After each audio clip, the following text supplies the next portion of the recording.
A esta hora, por supuesto, vamos a enlazarnos con nuestro primer entrevistado del día de hoy. Lo vamos a hacer de inmediato a esta hora de la mañana. Buenos días, un gusto saludarle. Vamos a ver si lo tenemos en pantalla. Se trata de Williams Oblitas, hoy con nosotros en nuestra edición matinal. Allí está, perfecto. Buenos días, un gusto saludarle, abogado constitucionalista, el día de hoy para abordar varios temas. ¿Cómo está? Oliver, me ha agradado encontrarme contigo y con tu público. Sí.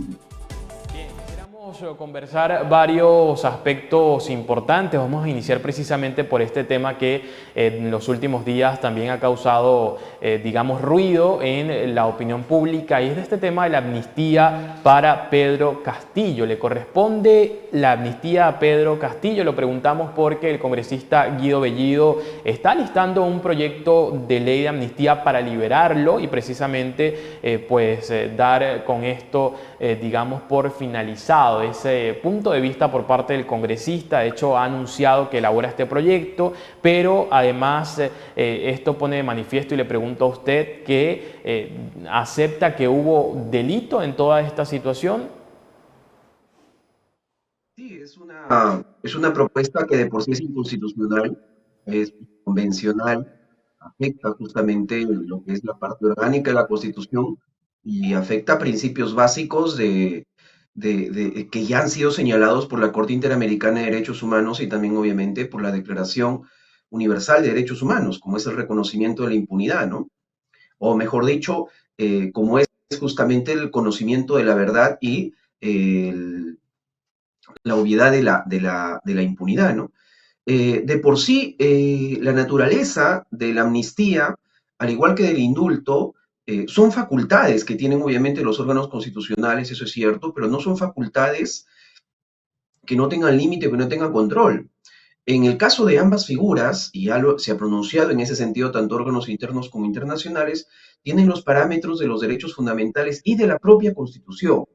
En este caso, como tal, la amnistía en la historia se ha dado. Yo he visto que el congresista Guido Bellido utiliza algunos precedentes, pero esos precedentes se han dado mayormente cuando han habido errores de corte jurisdiccional, o mayormente cuando se ha querido este país y han sido delitos o presuntos delitos de casos netamente políticos.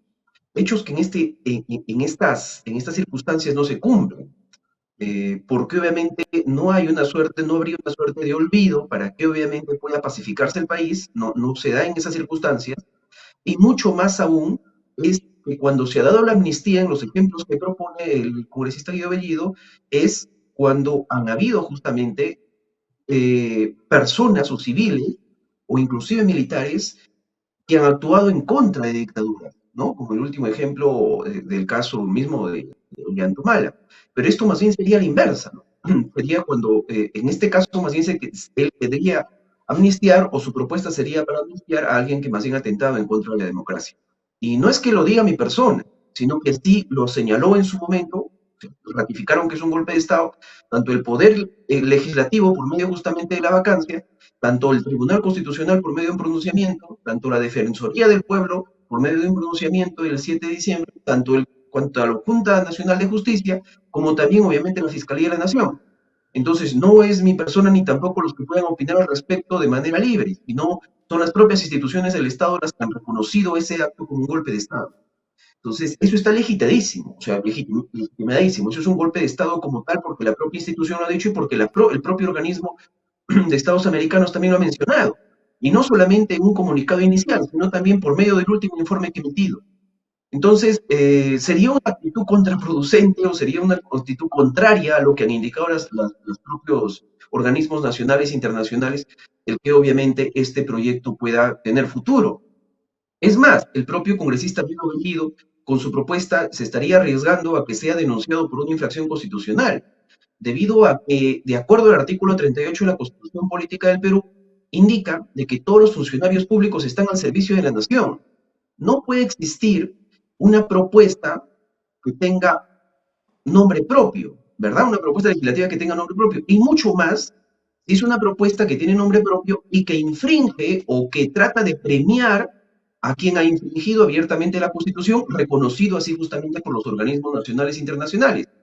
Y más aún, y es que obviamente dicha propuesta, como tal, no goza de, o mejor dicho, impide, en todo caso, el que pueda transparentarse un acto y llegar a la verdad, que es un principio que también ha sido reconocido justamente por la jurisprudencia nacional e internacional. Entonces, dicha propuesta no solamente está destinada al fracaso, sino que más bien es riesgosa para el propio proponente, porque obviamente con ello habría el peligro de que inclusive se le pueda denunciar por infracción constitucional, ¿no? Ahora, abogado, quisiera preguntarle y consultarle por qué el congresista Bellido asegura que esta iniciativa la ha hecho en respuesta al clamor y el respaldo popular, pero además de esto, él acota que el golpe de Estado no generó afectaciones. En este caso, ¿en qué pudiera incurrir el congresista Bellido? Usted ha adelantado un poco al respecto, pero al decir que no generó afectaciones, ¿estaría, digamos, dentro de lo ilegal o lo absurdo?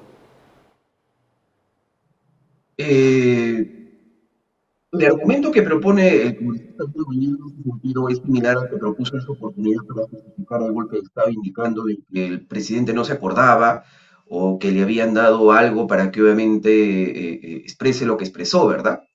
Indico eso porque este argumento está distanciado de lo que ya viene resolviendo la Corte Suprema con respecto a la prisión preventiva del expresidente Pedro Castillo, ¿no? En donde menciona justamente qué bienes se habrían afectado. Y más aún, que hubo, pues, obviamente, un resquebrajamiento al orden constitucional. Eso lo dice el propio informe de la Comisión Interamericana de Derechos Humanos, nada menos, ¿no? El propio informe menciona que sí hubo afectación. El propio informe menciona de que obviamente hubo una rotura, un resquebrajamiento al orden constitucional. Si eso no es alterar nada menos que uno de los bienes jurídicos más altos, como es obviamente el ordenamiento como tal, el ordenamiento máximo que es la Constitución como tal, el sistema democrático como tal, pues no sé qué otro objetivo esperaría el argumento que propone el congresista, ¿no? Entonces, eso no es sustento porque eso ya ha estado justamente esclarecido tanto por el informe de la comisión como también por las resoluciones que viene emitiendo la Sala Suprema del magistrado San Martín, ¿no? En donde precisa justamente cómo se alteró el orden constitucional, en qué niveles, en qué medidas, y bueno, y todos hemos sido testigos, pues, de que trajo justamente esa conducta un trauma social, innegablemente, y un trauma al esquema constitucional también, porque tuvo que existir sucesión constitucional, pues. Entonces, esos argumentos es negar casi lo evidente, ¿no? Lo que él pretende argumentar quizá es en el tema delictivo, ¿no?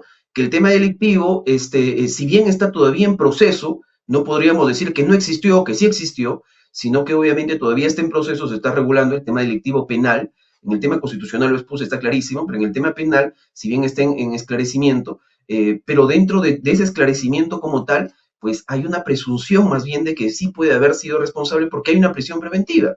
Y mucho más que eso todavía es de que en el tema preventivo penal, justamente a eso se quiere llegar, a la verdad. No se quiere dejar esto como un hecho impune, ¿verdad? Entonces, ¿qué provocaría yo si es que obviamente presento una amnistía? Voy a provocar de que obviamente esto quede impune y que no se llegue justamente a la verdad, que es un derecho fundamental, el cual obviamente regula a toda la sociedad y regula a todo el sistema. Y fíjese que este caso, por ejemplo, ya se ha visto, estos principios ya se han visto, cuando, por ejemplo, se ha tocado los temas del caso Barrios Altos y la Cantuta, cuando en el gobierno de Alberto Fujimori se dio una ley de amnistía desde el Congreso para poder obviamente tratar de proteger, por así decirlo, y eso lo dice también en la sentencia del expresidente Alberto Fujimori, para tratar de proteger y dejar en impunidad a aquellas personas que habían sido responsables de las matanzas de esos casos de Barrios Altos y la Cantuta. Entonces, obviamente, el propio organismo interno y organismo internacional al final indica de que obviamente eso no puede quedar en impunidad y que hay un derecho fundamental a la verdad. Entonces, los argumentos que propone la parte contraria pues, no tienen asidero, ¿no? En ese caso, entonces, lo que nos quiere decir es que el congresista Bellido está propiciando la impunidad en este caso de Pedro Castillo. Sí, es evidente que cuando se quiere truncar justamente o se quiere obstruir el ejercicio libre de determinados poderes del Estado, tanto para perseguir el delito como para juzgar, que es justamente le corresponde al Poder Judicial, innegablemente que pues estamos truncando la posibilidad de conocer la verdad y estamos beneficiando con nombre y apellido por medio de una norma a una persona o a un presunto actor delictivo, para que obviamente los hechos o las responsabilidades penales no se conozcan. Innegablemente que hay un hecho de impunidad. Es por eso que yo decía, y para aquí que quede clarísimo, que es muy probable que el congresista Bellido esté infringiendo la Constitución y sea pasible de una denuncia constitucional por parte ya sea del Ministerio Público o por parte de sus colegas, porque con su actitud está afectando el artículo 159 de la Constitución Política del Perú, donde indica de que quien persigue el delito es el Ministerio Público, y con la conducta del señor Bellido lo que estaría haciendo es castrar este delito, tratar de eliminarlo, tratar obviamente de limitar sus fuerzas, ¿no? Porque está evitando que el Ministerio Público persiga el delito y está evitando a su vez que también se cumplan las facultades del Poder Judicial reconocidas en la Constitución, que es administrar justicia. Entonces, este proyecto de ley es pasible, no solamente es inconstitucional, sino que es pasible de que obviamente pueda ser utilizado para una futura denuncia constitucional contra el mencionado congresista. Ahora, en ese caso, bueno, además de riesgoso para él, también pone en manifiesto la incoherencia, lo decía al principio, porque pues está aceptando de alguna u otra forma que hubo delito al impulsar este proyecto de ley de amnistía, pero al mismo tiempo, y allí la incoherencia dice que no hubo afectación en torno a lo que fue esta acción por parte de Pedro Castillo. Y además se arriesga para él, como usted lo dice, a estar frente a una denuncia constitucional a futuro, a corto plazo. En este caso, doctor Oblitas, ¿qué pudiera ser, digamos, el Congreso de la República al, digamos, estar abiertos al recibir este proyecto de ley? Usted ha adelantado un poco con relación a esto, pero lo que pudiera pasar es que, digamos, se abstengan, no den la votación en torno a esta discusión. Sí, quiero nada más acotar sobre el comentario inicial que indica Oliver, y es muy productivo el tema del que el pueblo me lo pide. Creo que estamos ahí cayendo en una suerte de irresponsabilidad con sentido a qué parte del pueblo, a esa suerte de arengas populistas que de una u otra manera sí debemos de eliminar, ¿no? Y eso también cabe porque mucha parte o muchos sectores justamente políticos no entienden que su labor también es educacional, ¿no? Que su labor es instructiva. Entonces, eso obviamente les conlleva hacer nada más caja de resonancia sin ningún tipo de instrucción y sin ningún tipo de fundamento de reclamos que no tienen asidero constitucional, ¿no? Sobre lo otro que refieres es que sí es contradictorio, eso es cierto, contradictorio porque la Corte Interamericana ya dijo que hay responsabilidad política, porque el propio Congreso dijo que hay responsabilidad política, porque los organismos constitucionales autónomos que se pronunciaron el 7 de diciembre dijeron que hay responsabilidad política, pues sería contradictorio que el propio Congreso tramite algo que él mismo indicó que justamente era un golpe de Estado en su oportunidad y que más aún ahora quiera el olvido, ¿no? Y es cierto que solamente se amnistía o se indulta reconociendo implícitamente que hay justamente una responsabilidad detrás. Entonces, el mismo congresista Bellidos estaría disparando los pies en su argumento porque obviamente estaría implícitamente reconociendo que sí es responsable a quien él quiere beneficiar con una amnistía. Con respecto a lo segundo, a lo último que refieres, sobre justamente qué destino puede traer este proyecto de ley que pueda presentar el congresista Bellido. Bueno, de antemano, obviamente, debe existir algún pronunciamiento de alguna de las bancadas mencionando pues el destino que pueda tener este proyecto, que va a ser el archivo, y otro de ellos es obviamente las responsabilidades constitucionales que pueda acarrear el congresista Bellido respecto a este tipo de propuestas, ya que justamente estaría abiertamente afectando el artículo 159 de la Constitución y también obviamente las facultades del Poder Judicial para administrar justicia, ¿no? Dentro de ellos también del 159 refiero, que comenta justamente sobre las condiciones o facultades que tiene el Ministerio Público para perseguir el delito, ¿no? Entonces, cuando él haga o efectúe la propuesta o presente el proyecto de ley, muy aparte de que en la comisión respectiva que va a ser la Comisión de Constitución, este proyecto sea archivado in límite, ¿no? Porque obviamente es inconstitucional a todas luces, pues queda abierta la posibilidad para que algún congresista o los organismos legitimados, justamente por el artículo 89 del reglamento del Congreso, puedan justamente interponer la infracción constitucional correspondiente si es que así lo creen necesario.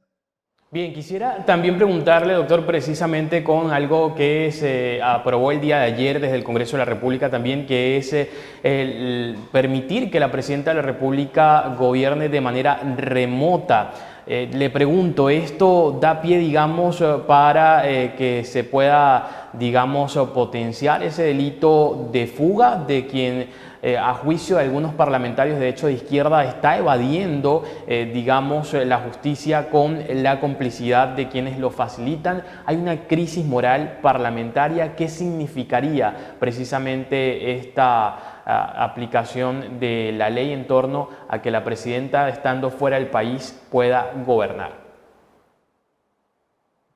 Sí, nos encontramos en hechos muy atípicos, súper atípicos. Ya en casos anteriores, los presidentes que han estado encargados y no han tenido en quién dejar justamente las facultades presidenciales en el país, cuando ellos justamente han tenido la posibilidad de viajar, se ha dado el de que esos presidentes se han quedado. Me acuerdo muy bien del caso del expresidente Martín Vizcarra, quien obviamente en una discusión, si es que se le daba, si es que se le dejaba por encargatura la presidencia de la República al premier, ¿no? Decidió justamente no viajar. Y eso creo que hubiera sido lo más salomónico, debido a que estos cargos como tal de la segunda o la primera, segunda vicepresidencia son transitorios. Pero nuestro hecho es atípico debido a que obviamente la presidenta como tal pretende gobernar todo este tiempo. El hecho es atípico porque a nivel internacional hay una suerte de ataques sistemáticos en contra, obviamente, del sistema de gobierno o la transición en la cual justamente, transición de gobierno que está manteniendo el Perú, y obviamente se requiere la presencia muy aparte de la ministra de Relaciones Exteriores o el ministro de Justicia o del Premier, se requiere la presencia misma de la Presidenta de la República. El hecho en temas políticos o argumentativos en esos casos es válido, pero lo que sí no sería justamente o sería contraproducente es el hecho de que no se haga esto por medio de una reforma constitucional. Y eso es innegable.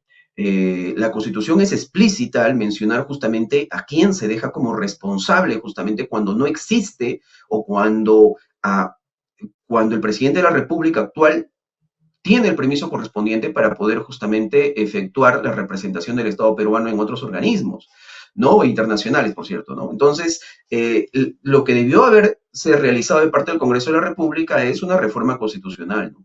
Eso era lo válido, eso era lo que corresponde, y eso inclusive hubiera marcado un agradable precedente a futuro porque hubiera dejado absolutamente consensuado cómo debería realizarse si en estas condiciones se repitieran a futuro, ¿no? ¿Cómo debería realizarse justamente la sucesión o la encargatura presidencial, ¿no? Pero Pero estando hacerlo, disculpe, hacerlo de esta forma, de esta manera, ¿va en contra de la Constitución entonces? Innegablemente que sí, afecta la norma constitucional. Esto trae incomodidades a futuro, por más que sean legitimadas hoy por hoy por medio quizá del consenso entre ciertas bancadas, pero va a traer inconvenientes, va a traer la posibilidad de que ese proyecto de ley o esa norma, si es que ya llega a publicarse a futuro, va a ser contra ella, se va a interponer más que seguro una acción de inconstitucionalidad, va a traer en duda la posibilidad del viaje de la Presidenta de la República, innegablemente, va a traer objeciones, va a traer posibilidades de denuncias constitucionales. Entonces, esta nebulosa, un poco ambigua, que han tratado de encontrarle que es una ley interpretativa de un artículo en la Constitución y exigen lo que no dice la Constitución o lo que no dice el artículo de la Constitución como tal, pero lo tratan de exigir por medio de una ley, innegablemente que ese tipo de cosas traen a futuro mayores inconvenientes interpretativos, ¿no? Y del Y otro lado, obviamente será un además, esclarecimiento. porque lo decía, hay congresistas, y me refiero a Margot Palacios, que también pide que haya una infracción constitucional de quien presentó el proyecto, pero además de quienes lo aprobaron. Esto también sería viable, ya dice, y lo decía en la pregunta anterior, que existe también un potencial delito de fuga de quien a su juicio ya evade la justicia por todo este tema de las manifestaciones y de los muertos que se registraron en su momento. ¿Es viable lo que dice la congresista, que hay una infracción constitucional de quien presentó el proyecto y de quienes lo aprobaron? No, ahí no hay una infracción constitucional. ¿Por qué? Porque está dentro de las facultades justamente de los congresistas de la República proponer un proyecto de ley en este sentido. De por sí, obviamente, hay que tener comprensión de que la propuesta que se efectuó y que aprobó el Congreso trae mucha ambigüedad, y lo vuelvo a reiterar, trae una ambigüedad. No es que sea una evidente o abierta infracción, trae mucha ambigüedad. A mi punto de ver, por ejemplo, lo que te podría indicar o reiterar es de que, pues, para mí lo más adecuado, el procedimiento más correcto es de que se modifique la Constitución. Y creo que muchos juristas también han coincidido con esta posición, ¿no? Pero al final esto, lo máximo que podría acarrear es una demanda de inconstitucionalidad, lo máximo. Pero el que se denuncie constitucionalmente a los congresistas que han apoyado, han votado, han presentado, o a la propia presidenta, si se hace uso de esta ley, eso está distante, ¿no? Porque como vuelvo a reiterar, hay una ambigüedad, que esta ambigüedad lo que necesitaba era esclarecerse por medio de una reforma constitucional. No es por medio de una ley interpretativa, sino por medio de una reforma constitucional, que eso hubiera sido lo correcto. En todo caso, en un futuro, quien va a definir de manera tangible este tema va a ser innegablemente con el Tribunal Constitucional cuando se presente ante él una denuncia, una demanda, perdón, de inconstitucionalidad en contra de esta ley, ¿no? Es diferente al caso inicial. Al caso inicial, el congresista Guido Bellido, pues es abierto, ¿no? Que está afectando principios, sentencias, que está afectando valores constitucionales, que está afectando justamente facultades de organismos para poder perseguir el delito y para poder administrar justicia. Esa evidencia se deriva de la propia constitución política. Entonces, obviamente, ante eso y ante esa actitud, ahí sí se enmarca justamente lo que podría ser una infracción evidente y que cualquier congresista podría efectuar la denuncia constitucional correspondiente, ¿no? En este caso, la ambigüedad protege justamente a los congresistas que han presentado ese proyecto de ley que han aprobado, pero que pues a mi punto de ver, por temas de forma y por temas de rango, sí sería inconstitucional y es muy probable que el Tribunal Constitucional así lo declare cuando ante él se presente una denuncia de inconstitucionalidad, ¿no? Bien, importante aclarar y gracias, doctor, por darnos este panorama amplio allí en análisis en torno a lo que ha ocurrido el día de ayer en el Congreso con esta ley que se aprobó con 72 votos a favor precisamente y hablando también del tema de ley de propuesta del proyecto de ley de amnistía de Guido Bellido. Muchísimas gracias, doctor William Oblitas, por estar con nosotros en nuestra edición matinal. Ya será otra oportunidad, estaremos conversando estos y otros temas que vayan surgiendo. No, gracias a ti, Oliver, y a tu público y también obviamente a tu equipo, ¿no? Un fuerte abrazo, cuídense mucho. Era William Oblitas, abogado constitucionalista, hoy con nosotros en nuestra edición matinal. Vamos a un corte y en breve continuamos con más información. Ya volvemos.